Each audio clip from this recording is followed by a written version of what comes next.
আমি আজকে বলে দিলাম, নাইলে আপনারা বলবেন যে আমি আপনাদের সতর্ক করিনি।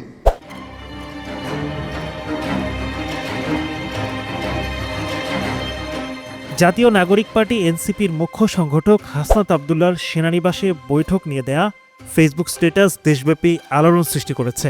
রাজনৈতিক মহলে চাঞ্চল্য ছড়িয়ে পড়েছে, সামাজিক যোগাযোগ মাধ্যমে চলছে ব্যাপক আলোচনা।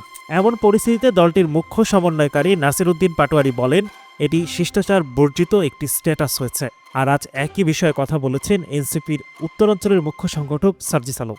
তিনি বলেছেন, রিফাইন্ড আওয়ামী লীগের জন্য চাপ দেওয়ার যে বিষয়টি এসেছে সেখানে চাপ দেওয়া হয়েছে বলে তার মনে হয়নি।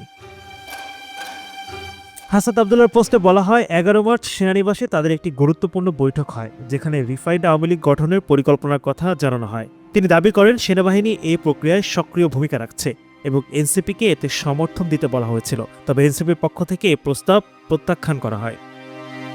অন্যদিকে সার্জিস আলমের ভাষ্যমতে বৈঠকটি সেনানিবাসের আমন্ত্রণে হয়নি, বরং সেনাপ্রধানের মিলিটারি অ্যাডভাইজারের মাধ্যমে যোগাযোগের ভিত্তিতে হয়েছে।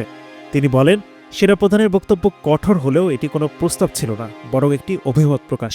তিনি হাসনাতের পোস্টের কিছু অংশের সাথে দ্বিমত পোষণ করেন এবং বলেন, আলোচনায় সেনাপ্রধানের বক্তব্য এক্সট্রিম ছিল না, তবে স্ট্রেইট ফরওয়ার্ড ছিল। হাসনাত তার পোস্টে উল্লেখ করেন, সাবের হোসেন চৌধুরী, শিরিন শারমিন চৌধুরী এবং শেখ ফজলিনুর তাপসের নেতৃত্বে রিফাইন্ড আওয়ামী লীগ আনার পরিকল্পনা চলছে। সেনাপ্রধান এ বিষয়ে বলেছিলেন, Awami League must come back. কিন্তু সার্জিস আলম বলেছেন, এটি কোনো চাপ ছিল না, বরং দেশের স্থিতিশীলতা রক্ষার জন্য সেনাপ্রধানের মতামত ছিল। হজ করেছি, ব্যাংকে কি করে টাকা জমাই বলেন? ইউসিবি তাকওয়া, পরিপূর্ণ ইসলামিক পন্থায় পরিচালিত ব্যাংকিং। হাসনাতের স্ট্যাটাস অনুসারে তিনি বৈঠকে প্রশ্ন রেখেছিলেন, যেই দল এখনও ক্ষমা চায়নি, অপরাধ স্বীকার করেনি, সেই দলকে কিভাবে ক্ষমা করা হবে।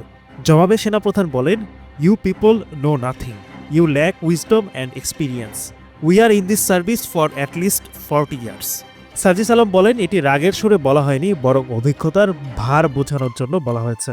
সেনাপ্রধানের দিক থেকে মূল ভেটোটা ছিল যে ডক্টর মোহাম্মদ ইউনুস কেন, why not any other person. Doctor Mohammad ইউনুসের নামে মামলা আছে, তিনি একজন কনভিক্টেড পার্সন। একজন কনভিক্টেড পার্সন আসলে কিভাবে একটা দেশের প্রধান উপদেষ্টা হতে পারে? হাসনাতের পোস্টের পরপরই অন্তর্বর্তী সরকারের যুব ও ক্রীড়া এবং শ্রম ও কর্মসংস্থান মন্ত্রণালয়ের উপদেষ্টা আসিফ মাহমুদ সজীব ভুঁইয়া একটি ভিডিও পোস্ট করেন। সেখানে তিনি বলেন, রাষ্ট্রপতি ও 3 বাহিনীর প্রধানের সঙ্গে এক বৈঠকে সেনাপ্রধান ওয়াকারুজ্জামান ডক্টর মোহাম্মদ ইউনুসকে প্রধান উপদেষ্টা করার বিরোধিতা করেছিলেন, তবে ছাত্র নেতারা অনড় থাকায় শেষ পর্যন্ত ইউনুসকে ওই পদে বসানো হয়। এনসিপির নেতাদের ভিন্ন ভিন্ন বক্তব্যে পরিস্থিতি আরও জটিল হয়ে উঠছে। হাসনাতের দাবি অনুযায়ী সেনানিবাস থেকে রিফাইন্ড আওয়ামী লীগ গঠনের জন্য চাপ এসেছিল, কিন্তু সার্জিস বলেছেন, এটি সরকারি কোনো চাপ নয়, বরং রাজনৈতিক স্থিতিশীলতার এক মূল্যায়ন ছিল। অন্যদিকে সেনাপ্রধান ও ছাত্রনেতাদের বৈঠকের বিষয়টি নিয়ে নতুন করে বিতর্কের সৃষ্টি হয়েছে। এখন প্রশ্ন হচ্ছে, এই আলোচনার পর রাজনৈতিক পরিস্থিতি কোন দিকে মোড় নেবে? এদেশে কামারের ছেলে প্রধানমন্ত্রী হবে। Adnan Delwar, NTV online. এদেশে যোগ্যতার ভিত্তিতে এদেশে নেতৃত্ব উঠে আসবে।